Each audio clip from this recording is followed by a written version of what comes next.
Hello and welcome to Core Academy. My name is Shiba Khan और मैं आपको क्लास 9th का geography the physical features of India explain कर रही थी।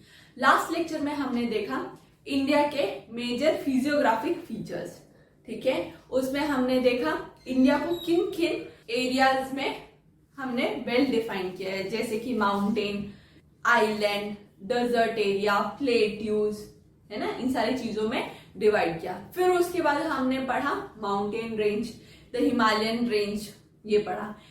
हिमालयस को किन ग्रुप्स में डिवाइड किया गया ये देखा, the great Himalaya, lesser Himalaya और शिवालिक्स, यहां तक हमने देखा। फिर हमने देखा लेसर हिमालय और शिवालिक्स के बीच में जो वैली बनती है उसे कहते हैं दून्स। आपको मैंने एग्जाम्पल भी दिया था, देहरादून, कोटली दून, ये सारी चीजें, ठीक है। आज हम पढ़ेंगे नदर्न प्लेन्स।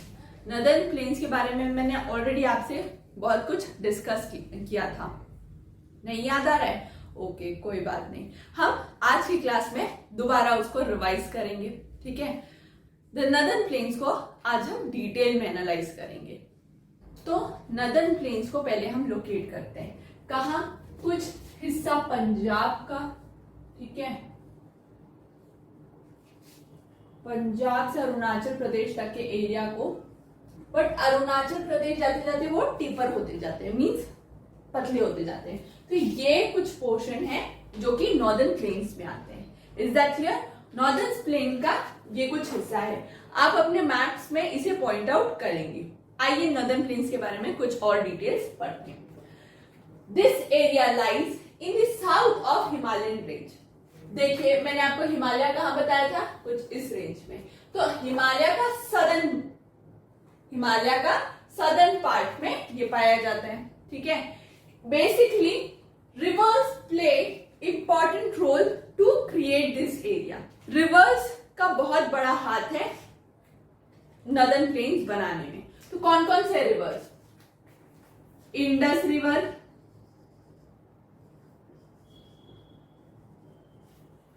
गंगा रिवर और ब्रह्मपुत्र।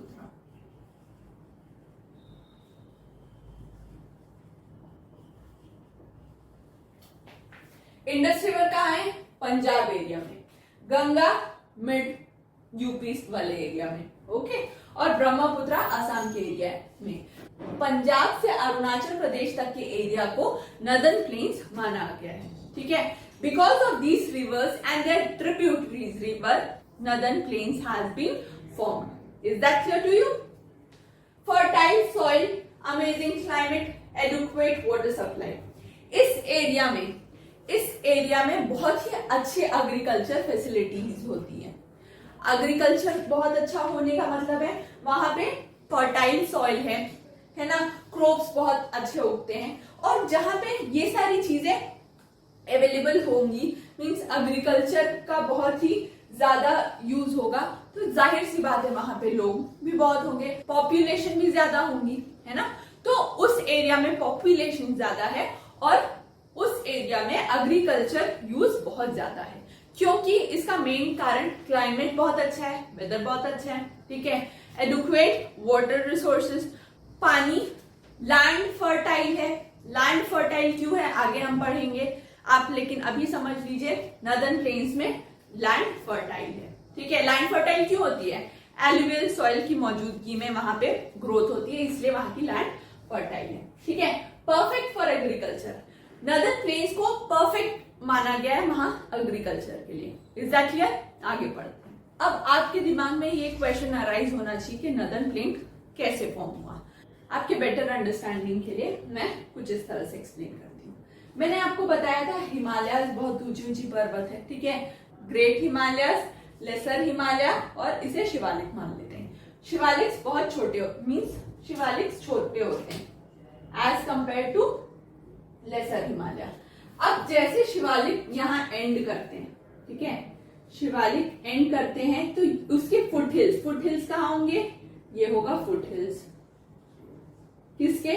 शिवालिक के फुट हिल्स में रॉक्स। अब मान लीजिए कहीं से रिवर ओरिजिनेट हो रही है, माउंटेन से ही रिवर ओरिजिनेट हो रही है ना, होती है ना, यस, माउंटेन से रिवर ओरिजिनेट होती है मान लेते हैं। तो जब यहां से फ्लो करते हुए यहां तक आएगा, तो मैंने आपको वेदरिंग और इरोजन के भी कारण बताए थे, ठीक है। तो उसके थ्रू जो बड़े बड़े स्टोन्स हैं वो छोटे छोटे सॉइल्स में कन्वर्ट होते हुए आएंगे और यहाँ कहीं जाके जमा हो जाएंगे।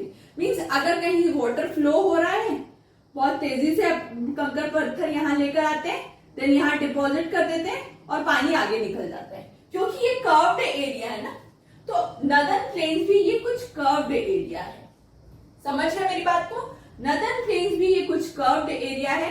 नदर्न प्लेन्स बना उन छोटे छोटे सॉइल्स और रॉक्स के सेडिमेंट से ही है। Is that clear? Northern plains किससे बना है?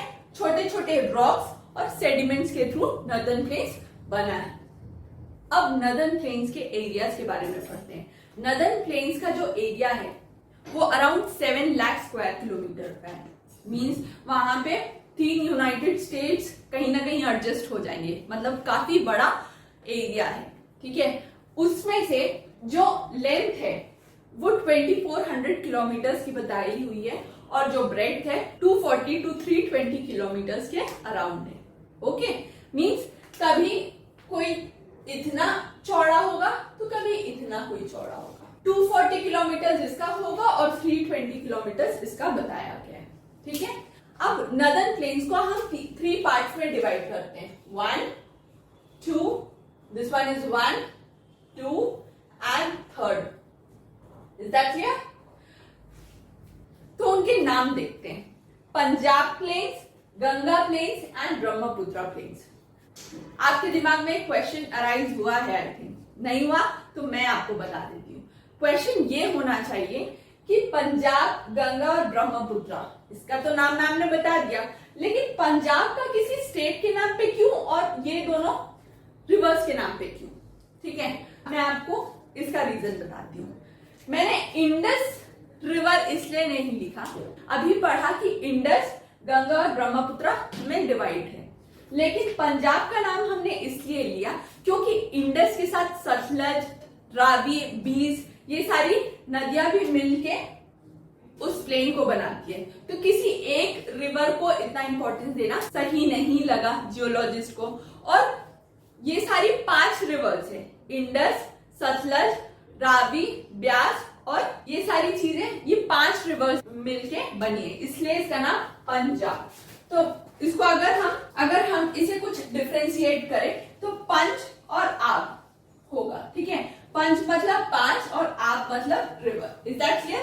पंजाब, गंगा प्लेन्स और Brahmaputra plains. Is that clear? तो पंजाब प्लेन्स ये रहा, गंगा प्लेन्स यूपी के साइड में रहा, यूपी, दिल्ली, हरियाणा ये सारे एरिया को कवर कर रहा है, और ब्रह्मपुत्र प्लेन्स अरुणाचल प्रदेश के कुछ एरियाज को कवर कर रहा है। हम तब से पढ़ रहे हैं northern plains, northern plains, northern plains. अब आपको ऐसा लग रहा होगा कि वो पूरा एरिया फ्लैट है, बट पूरा एरिया फ्लैट ना होने की वजह कुछ ये है कि एल्यूवियल सॉइल में डिफरेंस आ जाना, ठीक है, different way of alluvial soil का वहां पे पाया जाना, इसलिए उस एरिया को टोटली क्लियरली फ्लैट नहीं कहा जाएगा। नदर्न प्लेन्स को नॉर्थ से साउथ की तरफ डिवाइड किया गया है। नदर्न प्लेन्स को ऊपर से नीचे की तरफ डिवाइड किया गया। मैंने आपको बताया था ये है नदर्न प्लेन्स, इसे हम साउथ की तरफ डिवीजन करेंगे। किस बेसिस पे? आइए बताती हूँ। इस बेसिस पे डिफरेंस करेंगे क्योंकि वहां पे सॉइल का डिफरेंस होता है, एल्यूवियल सॉइल में डिफरेंस हो जाता है, इस बेसिस पे हम उसको डिफरेंस करेंगे। Is that clear? तो फर्स्ट है भाबर एरिया, भाबर रीजन। तो ये भाबर रीजन का कुछ एरिया है। नदर्न प्लेन्स को 4 पार्ट्स में डिवाइडेड किया गया है। नदर्न प्लेन्स को 4 पार्ट्स में डिवाइड किया गया है। पहला Bhabar region, second Terai region, Bhangar region and Khadar region. Bhabar, Terai, Bhangar and Khadar reason, ठीक है। तो टॉप मोस्ट पार्ट जो होगा वो भाबर होगा, देन सेकेंड पार्ट होगा तराई, ठीक है, थर्ड पार्ट होगा भांगर, होगा खादर। Is that clear? तो भाबर के बारे बारे में पढ़ते हैं। They form a belt around 8 to 16 kilometre. जो ये बेल्ट है, ये बेल्ट एरिया है, ये है भाबर रीजन। इस एरिया का अराउंड होगा 8 to 16 किलोमीटर। ठीक है, तो बोला क्या गया है इस एरिया में, देखिए शिवालिक का जो फुट हिल्स है, मैंने अभी आपको बताया था, जो शिवालिक के फुट हिल्स में है उस एरिया को भाबर रीजन कहा जाता है, क्योंकि वहां पे बहुत सारे स्टोन्स और बहुत सारे छोटे छोटे स्टोन पार्टिकल्स वहां पे कलेक्ट हो जाते हैं जो कि आगे बढ़ नहीं पाते। ठीक है, तो उस रीजन को भाबर रीजन कहा जाता है। एक चीज और, भाबर रीजन में water many times river use to disappear. River क्या है, डिसअपियर हो जाते हैं, क्योंकि वहां पे स्टोन्स और पेबल्स की क्वांटिटी ही इतनी बढ़ जाती है कि वो रिवर को ही रोक देती है, मींस रिवर डिसअपियर हो जाता है। Is that clear? फिर तराई का जो रीजन होता है वो वहां पे पानी कुछ ज्यादा होता है, ठीक है, और एल्यूवियल सॉइल मिल जाता है। तो जब पानी और एल्यूवियल सॉइल मिलते हैं तो वो रीजन हो जाता है मैशी, कीचड़ भरा रीजन हो जाता है। ठीक है, थिक फॉरेस्ट एरिया, उस एरिया को फॉरेस्ट एरिया भी कहा जाता है। ठीक है, ये है भाबर रीजन के बिलो का belt. Is that clear?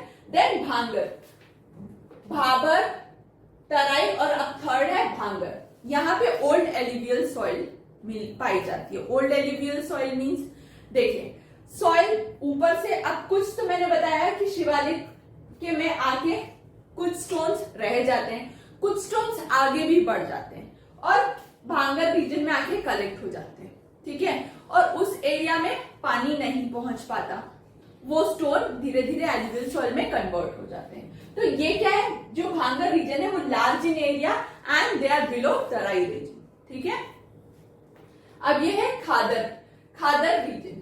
Khadar reason में बोला गया है न्यू एल्यूवियल सॉइल इंट्रोड्यूस होती है हमेशा। ठीक है, this region is good for agriculture. ये रीजन एग्रीकल्चर के लिए बेस्ट है, बेस्ट माना गया है। ठीक है, एंड दे आर बिलो भांगर बेल्ट। ये भांगर बेल्ट के बिलो है। आई होप नदर्न प्लेन्स आपको यहाँ पे क्लियर होगा। यहीं तक हमको नदर्न प्लेन्स के बारे में जानना था। ठीक है, अब हम पढ़ेंगे पेनिनसुलर प्लेट्यू के बारे में। पहले हम पेनिनसुलर प्लेट्यू का एरिया देख लेते हैं। पेनिनसुलर प्लेट्यू कुछ इस रीजन को कहा जाता है।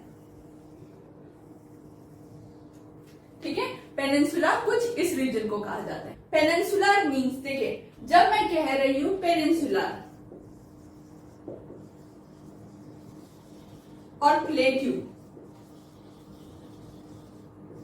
पेनिनसुलर का मीनिंग होता है तीनों एरिया से वाटर से कवर्ड। क्या? तीनों एरिया से वाटर से कवर्ड। तो है ना वाटर से कवर्ड, एक तरफ है अरेबियन ओशन, दूसरी तरफ है बे ऑफ बंगाल और तीसरी तरफ है इंडियन ओशन। पेनिनसुलर क्लियर है होगा आपको? ठीक है, अब प्लेट्यूज का मतलब, हमने पढ़ा माउंटेन, फिर हमने पढ़ा प्लेन। ठीक है, प्लेट्यूज ना तो माउंटेन्स होते हैं ना ही प्लेन होते हैं, तो इसके बीच का क्या होगा, जो ग्राउंड लेवल से ऊंचा हो और बट उसका पीक ना हो, जो ग्राउंड लेवल से ऊंचा हो और जिसका पीक ना हो, तो कुछ होगा इस तरह से। मतलब जो ग्राउंड लेवल से ऊंचा है लेकिन उस पे कोई हिल्स या माउंटेन्स नहीं बनी। Is that clear? ये होता है पेनिनसुलर प्लेट्यू। आगे बढ़ते हैं। बेसिकली आपका क्वेश्चन अगेन ये होना चाहिए कि पेनिनसुलर प्लेट्यू फॉर्म कैसे हो गए। ठीक है, लास्ट लेक्चर में हमने पढ़ा था जब गोंडवाना लैंड, लास्ट लेक्चर में हमने देखा ही, जब गोंडवाना लैंड और यूरोपियन प्लेट्स में ड्रिफ्ट होता है।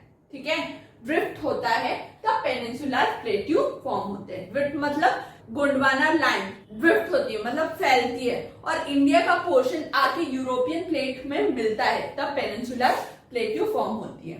Is that clear? Peninsular plateau को टेबल प्लेट्यू भी कहा गया है, क्योंकि मैंने आपको अभी बताया वो ग्राउंड लेवल से ऊंचा है और उसका कुछ एरिया इस तरह से है। तो एक kind, it is a kind of table, right? You can see that ना, तो it is also known as table plateau. Gondwana land जब यूरोपियन प्लेट से जाके टकराती है तो पेनिनसुलर प्लेट्यू फॉर्म होते हैं। इग्नियस रॉक, मेटामॉर्फिक रॉक, ये सारी चीजें पेनिनसुलर प्लेट्यूज में ज्यादातर पाई जाती है। यहां तक आपको क्लियर है?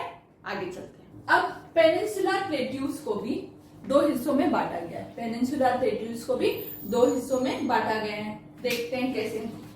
कुछ इस तरह से, एक हाईलैंड्स कहा गया है, सेंट्रल हाईलैंड्स, एंड दूसरा इस डेक्कन प्लेट्यू कहा गया। ठीक है, सेंट्रल हाईलैंड्स एंड प्लेट्यूज। तो आइए इन्हें भी डिटेल में पढ़ते हैं। तो central highlands means north of Narmada. Narmada river यहां कहीं फ्लो हो रही है। ठीक है, नर्मदा रिवर यहाँ कहीं फ्लो हो रही है और it falls in Arabian sea. River के नॉर्थ साइड में, ये ऊपर का साइड। ठीक है, तो वहां उस एरिया को, इस एरिया को मालवा प्लेट्यू कहा गया। क्या कहा गया? उस एरिया को मालवा प्लेट्यू कहा गया। नर्मदा के नॉर्थ के एरिया में क्या कहा गया? मालवा प्लेट्यू।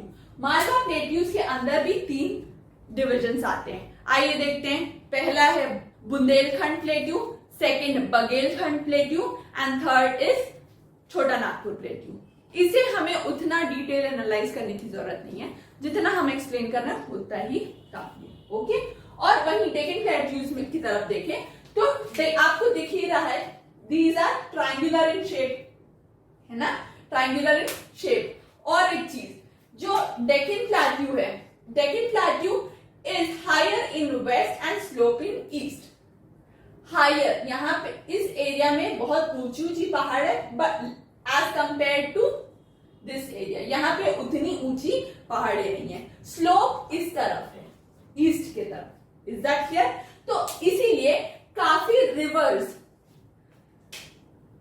वेस्ट से निकलती हैं और ईस्ट की तरफ जाके गिरती है, जैसे महानदी, कावेरी, कृष्णा, ये सारे रिवर्स ईस्ट की तरफ जाके गिरती है और बे ऑफ बंगाल में मिल जाती है। वहीं जो सेंट्रल हाईलैंड्स की कुछ रिवर्स है, जैसे चंबल, बेतवा, केन, नर्मदा, ये सारी रिवर्स सेंट्रल हाईलैंड से निकलती है। Is that clear? और नर्मदा रिवर अरेबियन सी में जाके मिल जाती है। मीन्स बेसिकली आपको ये बताया जा रहा है कि जो वेस्टर्न एरिया है, यहाँ पे ऊंचे ऊंचे माउंटेन्स है, और जो ईस्टर्न एरिया है वहां as compare to west there are less higher mountains. Is that clear? और स्लोप भी ईस्ट की तरफ है। ठीक है, डेक्कन प्लेट्यूज के बारे में कुछ और इंफॉर्मेशन जानते हैं। ड्यूरिंग ड्रिफ्ट मींस जो Gondwana lands and European plates में जो टकराव हुआ, इंडिया और यूरोपियन प्लेट्स के बीच में जो टकराव हुआ, उसके कारण पेनिनसुलर प्लेट्यू में ब्लैक सॉइल पाए गए। ठीक है, this is just because of that drift. Is that clear? और इसीलिए उसे डेक्कन ट्रैप भी कहा जाता है। इस डेक्कन प्लेट्यू के एरिया को डेक्कन ट्रैप भी कहा जाता है। ये थी कुछ बातें डेक्कन प्लेट्यूज की। अब हम पेनिनसुलर प्लेट्यूज के बारे में और कुछ पढ़ते हैं। मैंने आपको अभी बताया, ये है western Ghat and this one is eastern Ghat, इस तरह से कुछ। ठीक है, वेस्टर्न घाट्स के जो माउंटेन्स है वो काफी ऊंचे होते हैं as compare to eastern part. मैंने अभी आपको बताया इससे पहले भी। ठीक है, इसकी एवरेज हाइट, वेस्टर्न घाट की एवरेज हाइट होती है 900 to 1600 मीटर्स। ठीक है, sorry it's written kilometers, 900 to 1600 meters. और वहीं ईस्टर्न घाट्स की जो एवरेज हाइट होती है वो है 600 मीटर्स। ठीक है, वहीं जो वेस्टर्न घाट के माउंटेन्स होते हैं वो कंटिन्यूस इन सीरीज होते हैं, उनका रेंज जो रहता है वो कंटिन्यूस रहता है। ठीक है, वहीं ईस्टर्न घाट में जो इनकी माउंटेन रेंज है वो कंटिन्यूस नहीं होती है, means discontinuous range of mountains. Is that clear? वहीं इसकी ईस्टर्न घाट की सबसे ऊंची हिल्स है महेंद्रगिरी हिल्स। ठीक है, और ईस्टर्न घाट शुरू कहां से होती है? महानदी वैली से नीलगिरी हिल्स तक। Is that clear? Mahanadi valley से नीलगिरी हिल्स तक। और वहीं वेस्टर्न घाट्स की अगर बात करें तो वेस्टर्न घाट्स की जो सबसे हाईएस्ट पीक है अन्नामुडी हिल्स है और दो बेटा हिल्स है। Is that clear? यहां हम कंप्लीट करते हैं पेनिनसुलर प्लेट्यूज के बारे में। आई होप आपको ये टॉपिक क्लियर होगा। अब हम पढ़ेंगे इंडियन डेजर्ट्स के बारे में। इंडियन डेजर्ट्स कहाँ सिचुएटेड है? राजस्थान के एरिया में। हम सब जानते हैं और बचपन से ही सुना है कि डेजर्ट एरिया हमारे कंट्री में राजस्थान रीजन में है, ठीक है।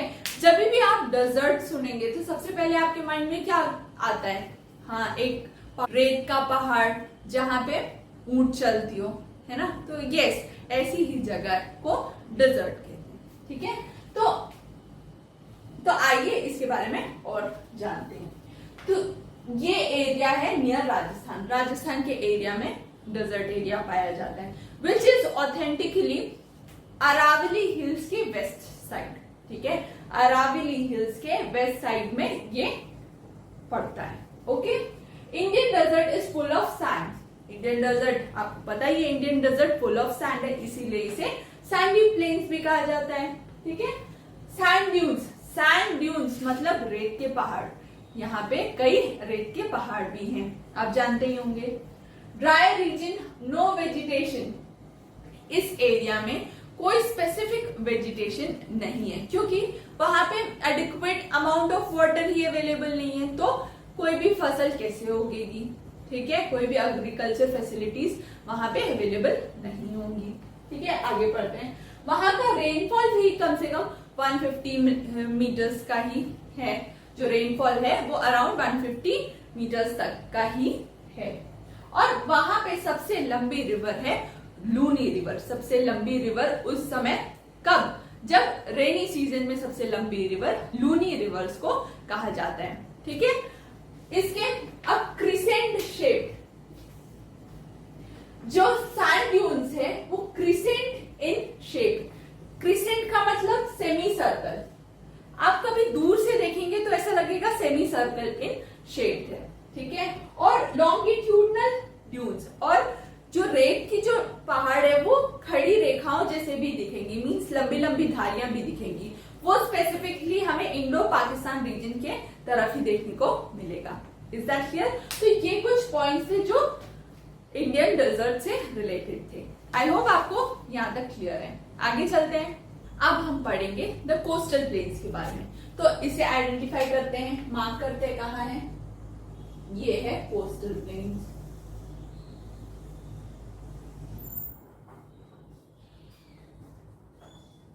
अब आप ये सोच रहे होंगे ना, पेनिनसुलर प्लेट्यू में भी तो मैम ईस्टर्न घाट और वेस्टर्न घाट को इसी एरिया में बनाए थे, है ना। तो आइए उसका डिफरेंशिएशन देखेंगे, ठीक है। Western coastal plains and eastern coastal planes. Western coastal planes ये वाला area and eastern coastal plane ये वाला एरिया। यहां तक क्लियर है? इन दोनों के बारे में पढ़ते हैं। वेस्टर्न कोस्टल एरिया प्लेन्स जो है वो between western Ghats and Arabian sea है।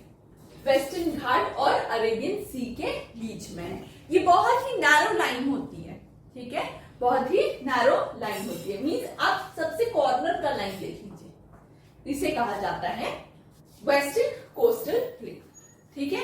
इस पूरे एरिया को वेस्टर्न कोस्टल प्लेन कहेंगे, ठीक है। वहीं eastern coastal plain between eastern Ghats and Bay of Bengal, सबसे ये भी सबसे थिन एरिया, इसकी सबसे आउटर मोस्ट लाइन को ही हम ईस्टर्न कोस्टल प्लेन कहेंगे। क्लियर है? आगे बढ़ते हैं।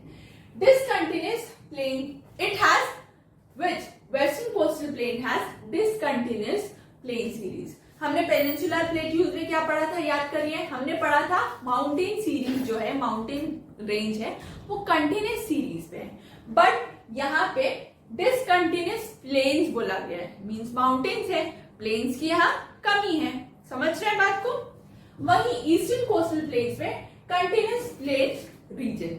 हमने पेनिनसुलर प्लेट्यू में पढ़ा था कि वहां पे माउंटेन्स कम है, इसीलिए यहाँ पे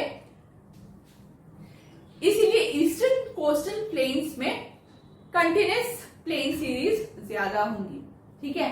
अब जियोलॉजिस्ट ने आपकी बेटर अंडरस्टैंडिंग के लिए वेस्टर्न कोस्ट को 3 पार्ट्स में डिवाइड किया है। कैसे? ये है वेस्टर्न कोस्ट, ये है वेस्टर्न कोस्ट, यहां से लेके यहां तक, मींस गुजरात से लेके गोवा तक के एरिया को हम कोंकण कोस्ट कहेंगे। क्या कहेंगे? कोंकण, ठीक है। अब गोवा से लेके कर्नाटका के एरिया को कन्नड़ कोस्ट कहेंगे। कन्नड़ क्यों कह रहे हैं? कर्नाटका की बेसिकली लैंग्वेज कन्नड़ लैंग्वेज है, इसीलिए हम उसे कन्नड़ रीजन कहेंगे। Is that clear? अब कर्नाटका से केरला तक के थर्ड रेंज बनेगी, उसे कहेंगे हम मलबार कोस्ट। समझ में आई आपको बात? Konkan coast, Kannada coast and Malabar coast. Is that clear to you? अब हम ईस्टर्न कोस्टल प्लेन्स की तरफ चलते हैं। उसी तरह ईस्टर्न कोस्टल प्लेन्स को भी जियोलॉजिस्ट ने दो पार्ट्स में डिवाइड किया। नदर्न एरिया को मींस ऊपर के एरिया को कुछ इस तरह इन दोनों पार्ट्स में डिवाइड किया गया। ऊपर के एरिया को नदर्न सरकार्स कहते हैं और सदर्न पार्ट के एरिया को कोरामंडल कोस्ट कहते हैं। आई बात आपको यहां तक समझ? ईस्टर्न कोस्ट की 4 इंपॉर्टेंट रिवर्स है, महानदी, कृष्णा, कावेरी एंड गोदावरी। और एक इंपॉर्टेंट पॉइंट बता दी, यहाँ पे लार्जेस्ट सॉल्ट वाटर लेक भी है जो कि ओडिशा में है, जिसे हम कहते हैं चिल्का लेक। आई होप यहां तक के आपको पॉइंट क्लियर होगा। अगला टॉपिक है हमारा इंडिया का आइलैंड एरिया। तो आप मैप के थ्रू देख के बता सकते हैं, इंडिया के वेस्टर्न पार्ट में है लक्षद्वीप आइलैंड्स, वेस्टर्न पार्ट में लक्षद्वीप आइलैंड, और ईस्टर्न पार्ट में है अंडमान एंड निकोबार। जानते हैं वेस्ट में लक्षद्वीप एंड अंडमान एंड निकोबार। अब एक एक करके हम इन दोनों टॉपिक्स को डिटेल में पढ़ते हैं। Is that clear? सो अब हम पढ़ेंगे लक्षद्वीप आइलैंड के बारे में। इसके बारे में लक्षद्वीप आइलैंड के बारे में। लक्षद्वीप एक स्पेसिफिक नाम जरूर है, बट उसी को पूरा आइलैंड नहीं कहा जाएगा। लक्षद्वीप में बहुत सारे आइलैंड्स हैं। समझ रहे बात को? लक्षद्वीप में बहुत सारे आइलैंड्स हैं, ठीक है? तो there are group of islands in Lakshadweep. Is that clear? It is situated in Malabar coast. किस एरिया में? मलबार कोस्ट के एरिया में पड़ता है। It has 36 small sized island. यहाँ पे बहुत छोटे छोटे आइलैंड है as compare to Andaman and Nicobar. ये काफी छोटे एरिया में कॉन्जिक्यूट हुए हैं। Is that clear? इसका एरिया ही अराउंड 32 स्क्वायर किलोमीटर्स के अराउंड है, ठीक है? And the capital of Lakshadweep is Kavaratti. देखिए, हर स्टेट का कैपिटल होता है ना? उसी तरह लक्षद्वीप का कैपिटल है कारावती, ठीक? Also known as Laccadive and Minicoy. In the early times it is also known as Laccadive and Minicoy. In 1973 it was known as Lakshadweep island. मतलब फ्रॉम 1973 से लक्षद्वीप आइलैंड को लक्षद्वीप आइलैंड कहा गया। Is that clear? अब हम पढ़ेंगे अंडमान और निकोबार के बारे में। आपको नाम से नहीं लग रहा अंडमान और निकोबार ऐसे दो दो नाम क्यों है? चलिए इस क्वेश्चन को भी मैं आपको सॉल्व कर देती हूँ। अंडमान, देखिए ये पूरा अंडमान एंड निकोबार आइलैंड है। तो जो नदर्न पार्ट है ये अंडमान है और जो सदर्न पार्ट है वो निकोबार है। सो एक दूसरे में कॉन्फ्लिक्ट ना हो इसलिए अंडमान और निकोबार दोनों आइलैंड का नाम रखा, ठीक है? तो this is also a group of island. Andaman और निकोबार में ही बहुत सारे ग्रुप है आइलैंड के, ठीक है? Around 572 small islands are there in Andaman and Nicobar. समझिए 572 मतलब उसका एरिया काफी बड़ा है as compare to Lakshadweep island. यहाँ पे जो क्लाइमेट भी है वो काफी अच्छी है, warm climate conditions, okay? These island lies near equator region. ये इक्वेटर रीजन के, देखिए इक्वेटर रीजन के पास लाई करता है, ठीक है? इस एरिया में काफी डेंस फॉरेस्ट भी पाया जाता है, ठीक है? Large dense forests are found in this area and had great diversity of flora and fauna. इस एरिया में काफी अच्छी डाइवर्सिटी है फ्लोरा एंड फौना की। आपको फ्लोरा और फौना समझ में आता है ना? Flora means flowers and fauna means animals, ठीक है? तो यहाँ पे काफी अच्छी डाइवर्सिटी है फ्लोरा एंड फौना की। तो आइलैंड वाला टॉपिक हम यहाँ क्लियर करते हैं। इस तरह हम पूरे चैप्टर्स को यहाँ फिनिश करते हैं। अगर इस टॉपिक से रिलेटेड आपको कोई भी डाउट आता है तो please let me know. I will be happy to help you. Till then, thank you.